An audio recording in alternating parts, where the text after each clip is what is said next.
Look good, man. I need that for game day. All right, let's go. What do you need? How was the bye week for you? Excellent. Okay, it was good because we got some things done, personnel wise. I think just clean some things up, nothing drastic, and we'll find out today. But looking forward to getting back out there today because we gave them the weekend off, so time to get back at it again. Did everyone make it through last week's practices healthy? Yes, that's a good question. Yes, we did. And that was we had a couple physical practices, but that's what we said kind of going into that last practice. If we get through that one last practice, that we had a great week last week, and we did. And so yeah, I feel very good about it, and getting ready for this weekend now. Any update on Farley? I know you had said either like he was still kind of getting some counsel on it or second opinions. Yeah, Bradley's out for a while. It may be for the season. We'll see. I mean, it'll be an extended amount of time, and there won't be nothing new on Bradley probably till about 3/4 of the way through the season. You'll be getting in October before we even have to start seeing where he's at with things right now. So. Is it a separated shoulder or a No, I couldn't. You know or- what? I couldn't even tell you for sure what it is if I tried, because it isn't a.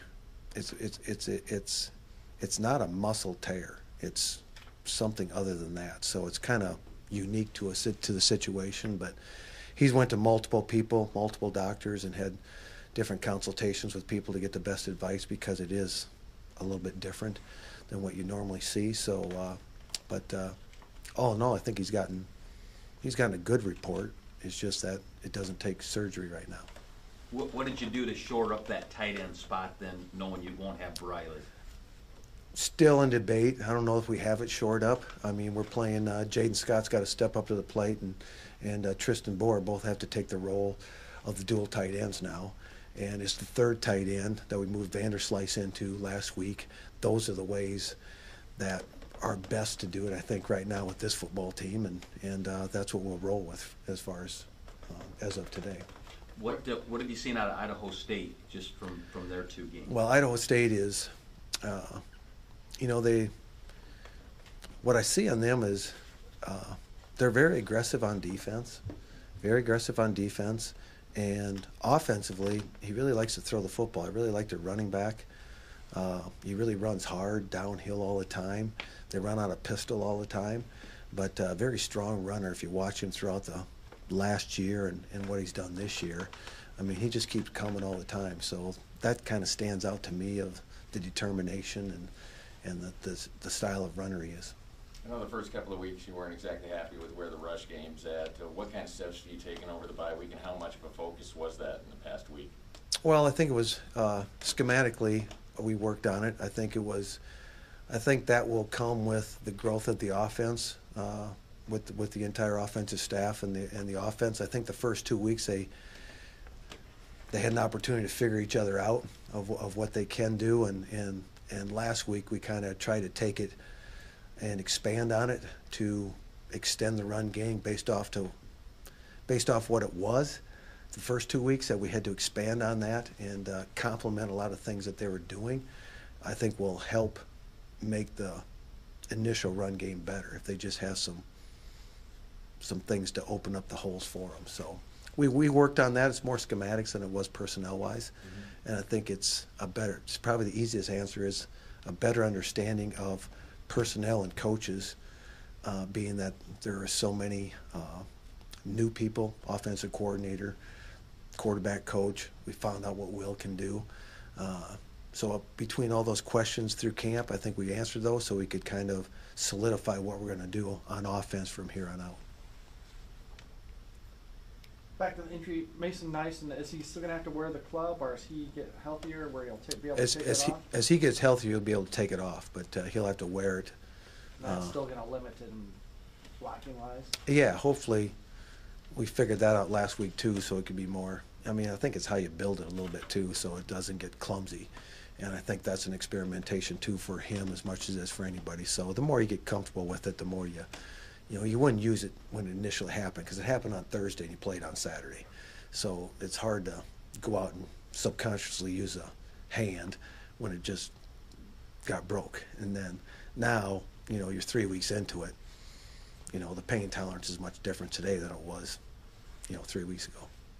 Looking at what you saw out of Will the first couple of weeks and how well he handled the pressure, during the bye week, were you able to throw a few more things at him to kind of expand his game for the rest of the season? Oh, absolutely. He's that was part of it too. It wasn't just to look at the upcoming opponent. It was to see now how can we expand the package based off his skill set and what he can do. And you know, we wanted to progress from week 1 to week 2, that he became a better drop back thrower in week 2 than he was in week 1.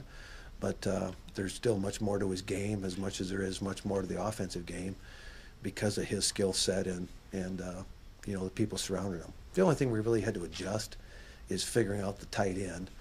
You know, how much can we can use that based off our depth at tight end right now with the loss of Briley. So first 2 weeks, the only thing that I could say that was bad happened was Briley's injury. After that, it was, you know, that was probably the adjustment moving forward. Seth Thomas has been in the defensive line rotation the past couple of seasons, but he's a starter for you now, and he's been productive. And what's made that possible for him? How important has he been?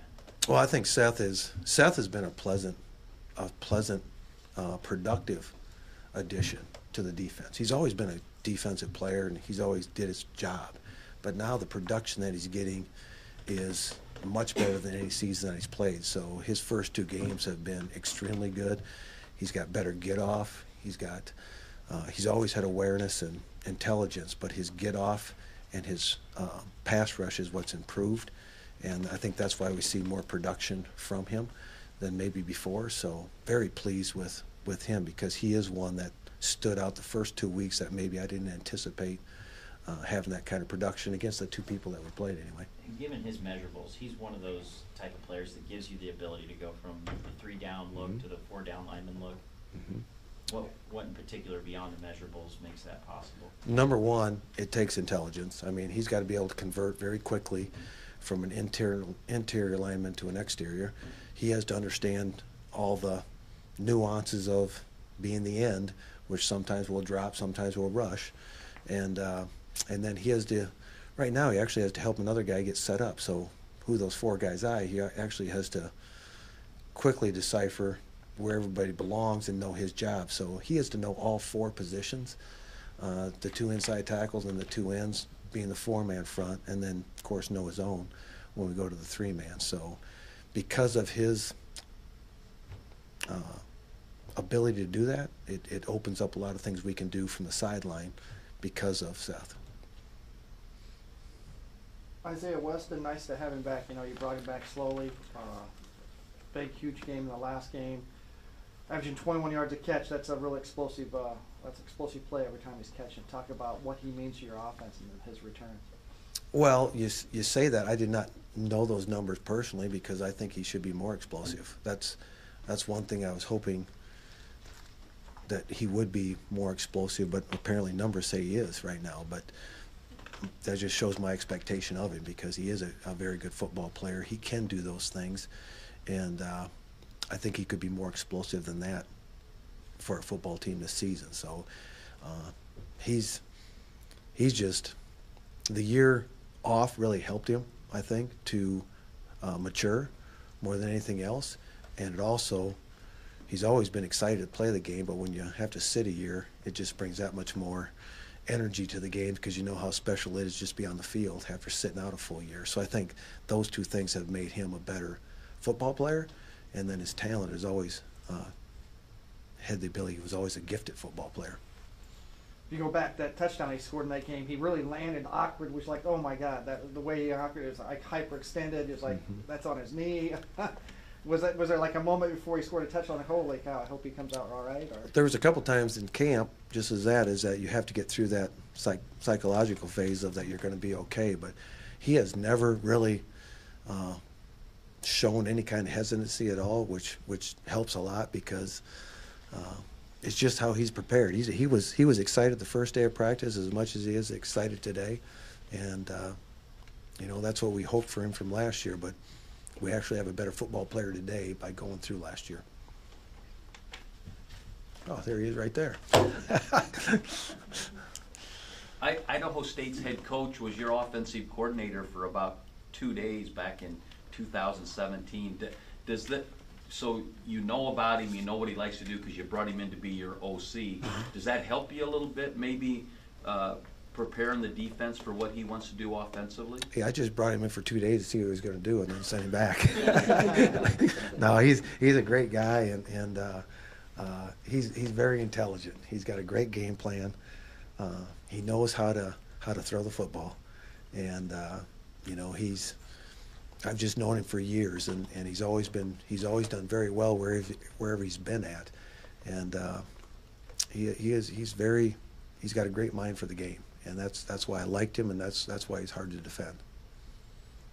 And for maybe some of the fans who Idaho State's not a household name in FCS football, they did beat Montana State last year, a playoff team, got beat by UC Davis in overtime, a team you played in the playoffs. Just how do you explain to maybe even your players and everybody that this is a quality Big Sky program coming in?